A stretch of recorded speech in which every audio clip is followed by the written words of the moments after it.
नमस्ते बच्चों, मैं सपना जैन आपको क्लास 5th हिंदी का पाठ 2 पढ़ाने वाली हूँ, जिसका नाम है फसलों के त्योहार। तो चलिए शुरू करते हैं।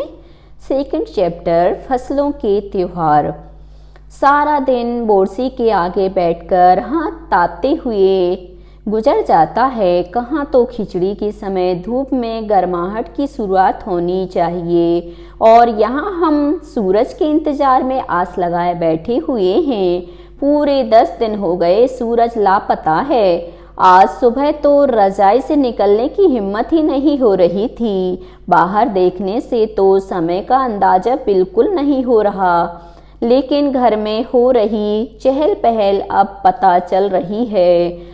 रह रहकर कानों में कभी चंपा कल के चलने और पानी के गिरने की आवाज़ तो कभी किसी के हाँक लगाने की आवाज़ आ रही थी। जब भाग के देख कैरा के पत्ता आयल की ना, आज ई लोग के उठे के नईखे का, बोल जल्दी तैयार हो खस, अब तो उठने में ही भलाई है। नहा धोकर हम सभी एक कमरे में इकट्ठा हुए। दादा और चाचा ने क्या सफ़ेद चकाचक माड़ लगी धोती और कुर्ता पहना हुआ है। खिचड़ी में ऐसन ठाठ हम पहले कब्बो ना देखनी, सारा देह कनकना देता। पापा ने कहा शायद आज धोती में उन्हें ठंड कुछ ज़्यादा लग रही है। सामने मचिया पर खादी की सफ़ेद साड़ी पहने हुई दादी बैठी थीं। आज दादी ने अपने बाल धोए हैं, झक सफ़ेद सेमल की रुई जैसे हल्के फुल्के बाल। गौर से देखने पर भी एक काला बाल नजर नहीं आता। बिल्कुल धुली धुली सी लग रही हैं दादी। उनके सामने केले के कुछ पत्ते कतार में रखे हैं, जिस पर तिल, मिठा गुड़, चावल आदि के छोटे छोटे ढेर पड़े हुए हैं। हमें बारी बारी से उन सभी चीज़ों को छूने और प्रणाम करने के लिए कहा गया। जब सबने ऐसा कर लिया तो उन सभी चीज़ों को एक जगह इकट्ठा करके दान दे दिया गया। आज तो अप्पी दीदिया बुरी फंसी। उन्हें ना तो चूड़ा दही ही पसंद है और ना ही खिचड़ी, पर आज तो फरमाइशी नाश्ता नहीं चलेगा, उन्हें दोनों ही चीज़ें खानी पड़ेंगी। आज खिचड़ी जो है। खिचड़ी खाने के बाद सभी ने गया से आए तिल, आगे देखते हैं, गुड़ और चीनी के तिलकुट को बड़े चाव से खाया। खाते खाते मैं सोच रही थी कि कितनी अलग है ना यह खिचड़ी जो अभी हम मना रहे हैं। स्कूल में हम जो खिचड़ी मनाते हैं उसकी अलग ही मस्ती हुआ करती थी। छुट्टी का दिन नाव में बैठकर गंगा नदी की सैर और फिर टापू पर बालू में दौड़ते हुए पतंग उड़ाना या उड़ाने की कोशिश करना, कितना मज़ा आता था। इधर हम पतंग उड़ाते थे और वहीं थोड़ी दूर पर गुरुजी, बिमला, दिद्दा, आनंद जी, झिलमेट भैया सब मिलकर ईंट से बने चूल्हे पर बड़े बड़े कढ़ाओं में खिचड़ी बनाते थे। हम भी बीच बीच में अपनी पतंगों को सुस्ताने का मौका देते हुए मटर और प्याज छीलने बैठ जाते। वैसे खिचड़ी फिर दोबारा खाने को नहीं मिली। वाकई ढंग कैसा भी हो, पर है ये खुशियों का त्योहार। जनवरी माह के मध्य में भारत के लगभग सभी प्रांतों में फसलों से जुड़ा कोई ना कोई त्योहार मनाया जाता है। कोई फसलों के त्योहार हो जाने पर खुशी बांटता है तो कुछ लोग इस उम्मीद में खुश होते हैं कि अब पाला कम होगा, सूरज की गर्मी बढ़ने से खेतों में खड़ी फसल तेजी से बढ़ेगी। सभी प्रांतों और इलाकों का अपना रंग और अपना ढंग नजर आता है। इस दिन सब लोग अपनी पैदावार की उम्मीद और फसलों के घर में आने की खुशी का इजहार करते हैं। उत्तर प्रदेश, बिहार, मध्य प्रदेश में मकर संक्रांति या तिल संक्रांत, असम में बिहू, केरल में ओणम, तमिलनाडु में पोंगल, पंजाब में लोहड़ी, झारखंड में सरहुल, गुजरात में पतंग का पर्व सभी खेती और फसलों से जुड़े त्योहार हैं। इन्हें जनवरी से मध्य अप्रैल तक अलग अलग समय मनाया जाता है। झारखंड में सरहुल बड़े जोशो खरोश के साथ मनाया जाता है। 4 दिनों तक इसका जश्न चलता रहता है। यहाँ पे जोशो खरोश का मतलब है मतलब बड़ी धूमधाम से मनाया जाता है। अलग अलग जनजातियां इसे अलग अलग समय में मनाती हैं। संथाल लोग फरवरी मार्च में तो औराव लोग इसे मार्च अप्रैल में मनाते हैं। आदिवासी आमतौर पर प्रकृति की पूजा करते हैं। प्रकृति से मतलब यहाँ पर धरती माता और पेड़ पौधों से है। सरहुल के दिन विशेष रूप से साल के पेड़ की पूजा की जाती है। यही समय है जब साल के पेड़ों में फूल आने लगते हैं और मौसम बहुत ही खुशनुमा हो जाता है। स्त्री पुरुष दोनों ही ढोल मजीरे लेकर रात भर नाचते गाते हैं। चारों ओर फैली हुई छोटी छोटी घाटियां, लंबे लंबे साल के वृक्षों का जंगल और वहीं आसपास बसे छोटे छोटे गांव, लिपे पुते करीने से बुहारें और सजाए गए अपने घरों के सामने लोग एक पंक्ति में कमर में बाहें डालकर नृत्य करते हैं। अगले दिन वे नृत्य करते हुए घर घर जाते हैं और फूलों के पौधे लगाते हैं। घर घर से चंदा मांगने की भी प्रथा है, पर चंदे में मालूम है क्या मांगते हैं? मुर्गा, चावल और मिश्री। फिर चलता है खाने पीने और खेलों का दौर। तीसरे दिन जाकर पूजा होती है, जिसके बाद लोग अपने कानों में सरई का फूल पहनते हैं। इसी दिन से वसंत ऋतु की शुरुआत मानी जाती है। धान की भी पूजा होती है। पूजा किया हुआ आशीर्वादी धान अगली फसल में बोया जाता है। जो हम चावल पाते हैं वो धान से ही प्राप्त होते हैं। तो जो धान होती है वो छिलके सहित होती है और जो चावल होता है छिलके से रहित होता है। तो ये लोग धान रख लेते हैं। क्यों रखते हैं? कि अगली फसल में क्या करेंगे, उसको बोएंगे। तमिलनाडु में मकर संक्रांति या फसलों से जुड़ा त्योहार पोंगल के रूप में मनाया जाता है। तो तमिलनाडु में जो मकर संक्रांति का त्योहार है वो किस में रूप में मनाते हैं? पोंगल के नाम से मनाते हैं। इस दिन खरीफ की फसलें चावल, अरहर आदि कटकर घरों में पहुंचती हैं। ये फसलें भी 3 प्रकार की होती है, रबी की फसल, खरीफ की फसल और जायद फसल। लोग नए धान कूटकर चावल निकालते हैं। हर घर में मिट्टी का नया मटका लाया जाता है, जिसमें नए चावल, दूध और गुड़ डालकर उसे पकाने के लिए धूप में रख देते हैं। हल्दी शुभ मानी जाती है, इसलिए साबुत हल्दी को मटके के मुंह के चारों ओर बांध देते हैं। यह मटका दिन में 10:30-12 बजे तक धूप में रखा जाता है। जैसे ही दूध में उफान आता है और दूध चावल मटके से बाहर गिरने लगता है तो पोंगला पोंगल, पोंगला पोंगल, खिचड़ी में उफान आ गया की स्वर सुनाई देते हैं। दूसरी ओर गुजरात में पतंगों के बिना तो मकर संक्रांति का जश्न अधूरा ही माना जाता है। इस दिन आसमान की ओर यदि नजर उठाएं तो शायद हर आकार और रंग रूप की पतंगे आकाश में लहराती हुई मिलें। प्रत्येक गुजराती, चाहे वह किसी भी धर्म, जाति या आयु का हो, पतंग उड़ाता है। हजारों लाखों पतंगों से सूर्य भी ढक सा जाता, क्योंकि इतनी सारी पतंग होती हैं। तो जो आसमान होता है उसमें क्या पतंग ही पतंग रहती, तो सूर्य भी दिखाई नहीं देता है पतंगों के कारण। कुमायूं में मकर संक्रांति की घुघुतिया भी कहते हैं। इस दिन आटे और गुड़ को गूंथकर पकवान बनाए जाते हैं। इन पकवानों को तरह तरह के आकार दिए जाते हैं, जैसे डमरू, तलवार, दाड़िम का फूल आदि। दाड़िम का मतलब यहाँ पे अनार से है। पकवान को तलने के बाद एक माला में पिरोया जाता है। माला के बीच में संतरा और गन्ने की गंडेरी पिरोई जाती है। यह काम बच्चे बहुत रुचि और उत्साह के साथ करते हैं। सुबह बच्चों को माला दी जाती है। बहुत ठंड के कारण पक्षी पहाड़ों से चले जाते हैं। उन्हें बुलाने के लिए बच्चे इस माला से पकवान तोड़ तोड़ कर पक्षियों को खिलाते हैं और गाते हैं। कौआ आओ गुगुत आओ ले कौआ बड़ो, माँ के दे जा सोने को घड़ो, खा ले पूरी माँ के दे जा सोने की छुरी। इसके बाद ही जिस चीज की कामना हो वह मांगते हैं।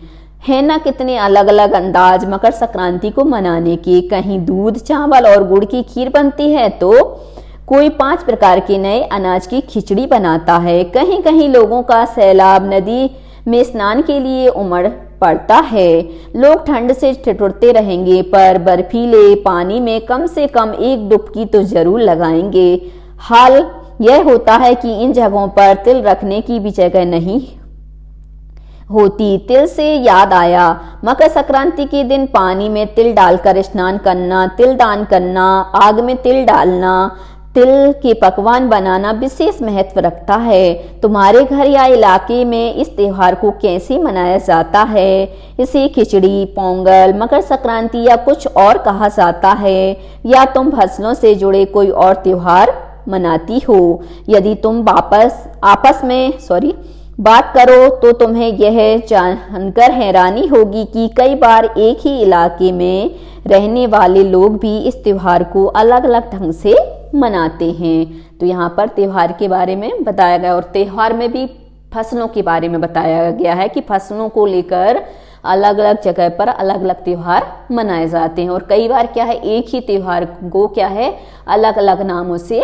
मनाया जाता है। तो यहाँ पर पूरा जो वर्णन है वह फसलों के त्योहार के ऊपर ही किया गया है, क्योंकि फसल आने पर क्या है, किसान जो होते हैं उनको सबसे ज़्यादा खुशी होती है।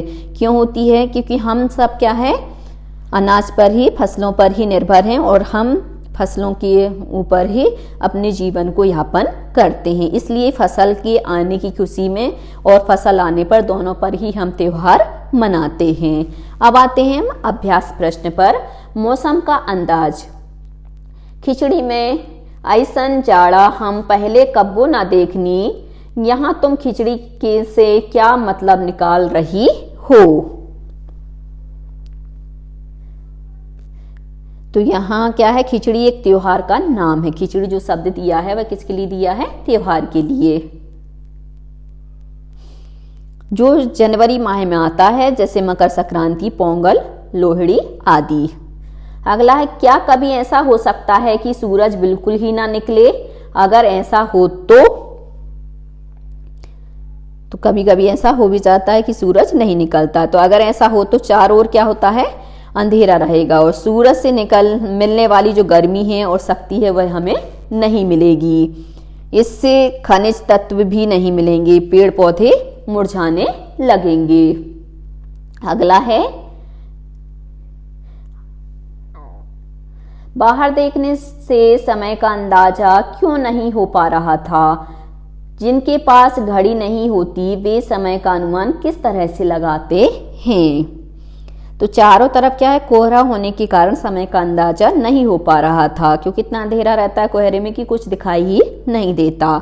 और सर्दियों में कोहरे के कारण सूरज दिखाई नहीं देता। लोग सूर्य की स्थिति से समय का अंदाजा लगाते हैं। जिनके पास घड़ी नहीं होती वे समय का अनुमान सूरज की चढ़ती, बढ़ती, उतरती स्थिति से लगाते हैं। और रात के समय का अंदाजा भी पहर के अनुसार ही करते हैं। कितना पहर हो गया तो इतने बज गए होंगे।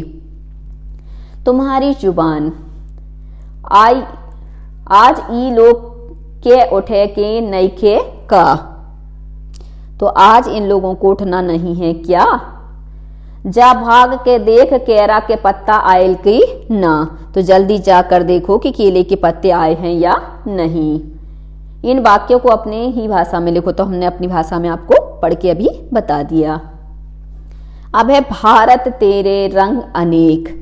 विविधता हमारे देश की पहचान है। फसलों के त्योहार हमारे देश के विविध रंग रूपों का एक उदाहरण है। नीचे विविधता के कुछ और उदाहरण दिए गए हैं।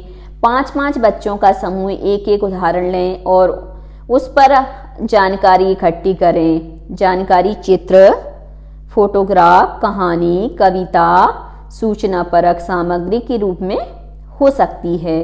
हर समूह इस जानकारी को कक्षा में प्रस्तुत करे।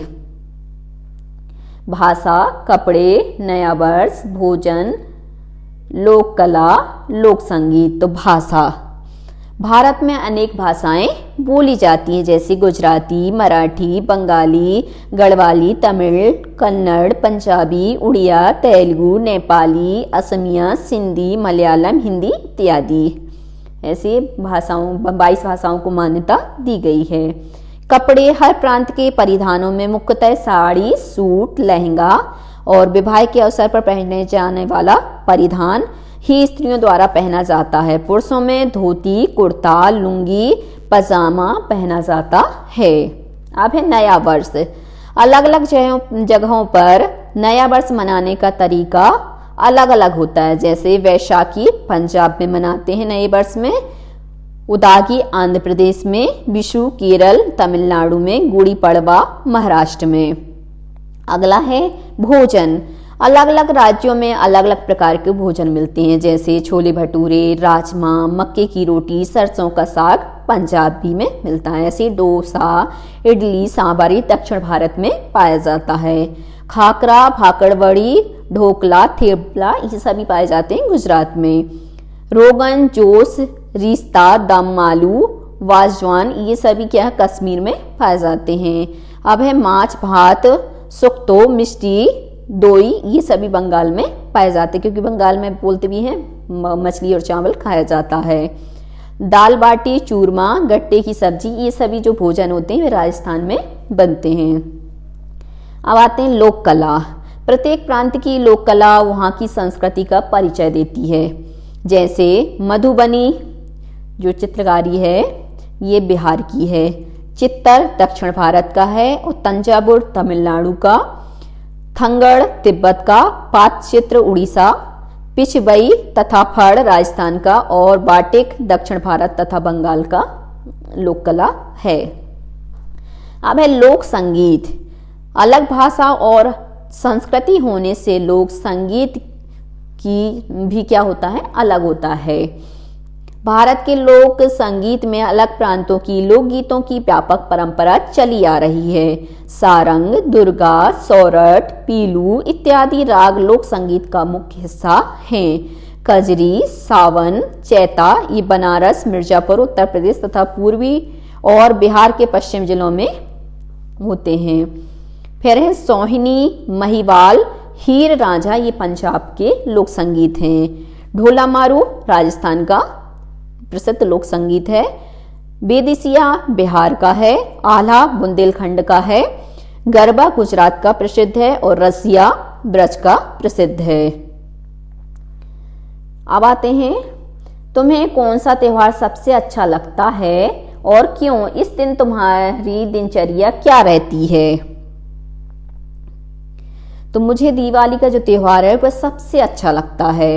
इस त्योहार में घर की रूपरेखा बदल जाती है, बहुत खरीदारी होती है, हम दूसरों को उपहार देते हैं और हमें भी बहुत से उपहार मिलते हैं। घर में माँ और दादी द्वारा विभिन्न तरह के व्यंजन, पकवान तथा मिठाइयाँ बनाई जाती हैं। घर को सजाया जाता है, आंगन में रंगोली बनाई जाती है, घर में सब नए वस्त्र पहनते हैं, वस्त्र अर्थात कपड़े। सुबह से ही घर में चहल पहल हो जाती है। रात को आंगन को अनगिनत दीपों से सजाया जाता है, खूब सारी रोशनी की जाती है, सब खुश रहते हैं। दिवाली के दिन माँ हमें बहुत जल्दी उठा देती है, हम नहा धोकर तैयार होते हैं। मैं दादी के साथ आंगन में रंगोली बनवाती हूँ। इसके बाद पिताजी के साथ दोस्तों तथा संबंधियों के घर मिठाइयाँ तथा उपहार बांटने के लिए निकल पड़ती हूँ। तब तक दादी घर में विभिन्न तरह के पकवान बना लेती हैं। मैं, माँ और पिताजी मिलकर घर को सजाते हैं। पिताजी आंगन में रंग बिरंगी बिजली के बल्ब लगाते हैं और लक्ष्मी पूजन हम शाम के समय करते हैं। पूजा के बाद मिठाई आस पड़ोस में देने जाती हूँ। इस काम को खत्म करने के बाद माँ के साथ दिए जलाती हूँ और अंत में पिताजी तथा मित्रों के साथ पटाखे भी चलाती हूँ। अब है अन्न के बारे में। फसल के त्योहार पर तिल का बहुत महत्व होता है।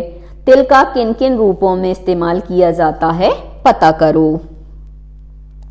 तो तिल एक क्या है? तिलहन है, इससे तेल निकाला जाता है। इसका प्रयोग बीज तथा तेल दोनों रूपों में होता है। कई व्यंजनों में इसके तेल का प्रयोग होता है। अचार तथा मिठाइयों में इसे बीज रूप में भी प्रयोग किया जाता है। कई बार हम सब्जी बघाड़ते हैं तो उसमें भी हम क्या करते हैं? तिल का भी यूज करते हैं। इसके बीज से गजक तथा रेवड़ी बनती है। मालिश करने के लिए इसका तेल अच्छा माना जाता, मालिश करने के लिए। आयुर्वेद में दवाई बनाने के लिए भी इसके तेल का प्रयोग किया जाता है। भारतीय संस्कृति में पूजा में तिल का प्रयोग होता है। इसके तेल का दिया जलाना शुभ माना जाता है। क्या तुम जानती हो कि तिल से तेल बनता है और किन चीजों से तेल बनता है और कैसे? हो सके तो तेल की दुकान में जाकर पूछो। तो तिल के अलावा मूंगफली, सरसों, नारियल, बादाम, आंवला और सूरजमुखी के फूल के बीजों से भी तेल निकाला जाता है। बीजों को एकत्र किया जाता है, मशीनों से इन्हें साफ किया जाता है और सुखाया जाता है। उसके बाद उन्हें मशीनों में डाला जाता है, मशीनों से इन्हें कूटा और मसला जाता है। इसके बाद तेल को बड़ी बड़ी पाइपों के माध्यम से अलग अलग किया जाता है, वहां इसे साफ करके भरा जाता है। अब आगे चलते हैं अगले पृष्ठ पर। किसान और चीजें का सफर। किसान और खेती बहुत से लोगों की जानी पहचानी दुनिया का हिस्सा नहीं है। विशेष रूप से शहर के ज़्यादातर लोगों को यह एहसास नहीं है कि हमारी ज़िंदगी किस हद तक इनसे जुड़ी हुई है। देश के कई हिस्सों में आज किसानों को जिंदा रहने के लिए बहुत मेहनत और संघर्ष करना पड़ रहा है। अगर यह जानने की कोशिश करें कि हम दिन भर जो चीज़ें खाते हैं वे कहाँ से आती हैं, तो किसानों की हमारी ज़िंदगी में भूमिका को हम समझ पाएंगे। आलू की पकौड़ी, बर्फी और आइसक्रीम, इन 3 चीज़ों के बारे में नीचे दिए गए बिंदुओं को ध्यान में रखते हुए जानकारी इकट्ठी करो और मेरी कहानी के रूप में उसे लिखो। किन चीज़ों से बनती है? तो आलू की पकौड़ी आलू व बेसन से बनती है, बर्फी खोए से बनती है और आइसक्रीम दूध से बनती है। इन चीज़ों का जन्म कहाँ होता है? बेसन चने की दाल से बनाया जाता है। आलू और चने की दाल को किसान खेतों में उगाता है। खोया और आइसक्रीम दूध से बनते हैं। इसे ग्वाले द्वारा गाय या भैंसों से प्राप्त किया जाता है। हम तक पहुंचने का उनका सफर क्या है?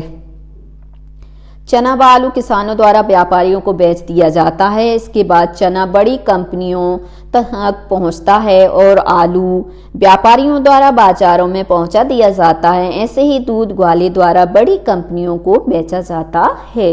किन किन हाथों से होकर हम तक पहुंचती हैं?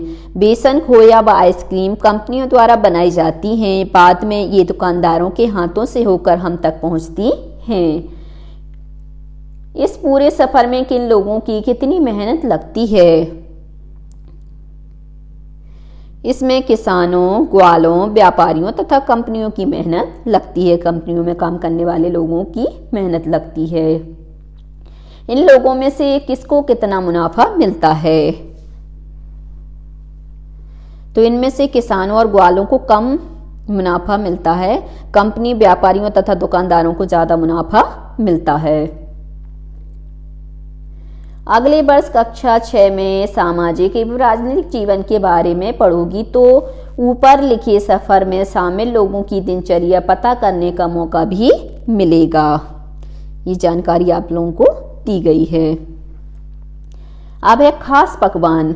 गया शब्द तिलकुट के लिए भी प्रसिद्ध है। हमारे देश में छोटी बड़ी ऐसी कई चीजें हैं या जगह हैं जो अपने खास पकवान के लिए मशहूर हैं। अपने परिवार के लोगों से पता करके उनके बारे में बताओ। जैसे आगरा का पेठा प्रसिद्ध है, तमिलनाडु वगैरह है, यहाँ पर क्या है आपके डोसा प्रसिद्ध हैं। राजस्थान में आपकी खीरमोन बोलते हैं, ये मिठाई प्रसिद्ध है। पिछले 2 वर्षों में तुमने काम वाले शब्दों के बारे में जाना। इन शब्दों को क्रिया भी कहते हैं क्योंकि क्रिया का संबंध कोई काम करने से है। नीचे इन सब खिचड़ी बनाने की विधि दी गई है। इसमें बीच बीच में कुछ क्रियाएं छूट गई हैं। उचित क्रियाओं का प्रयोग करते हुए इसे पूरा करो।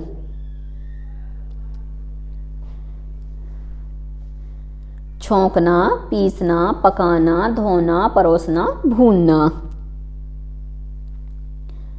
बंगाली खिचड़ी 5 व्यक्तियों के लिए।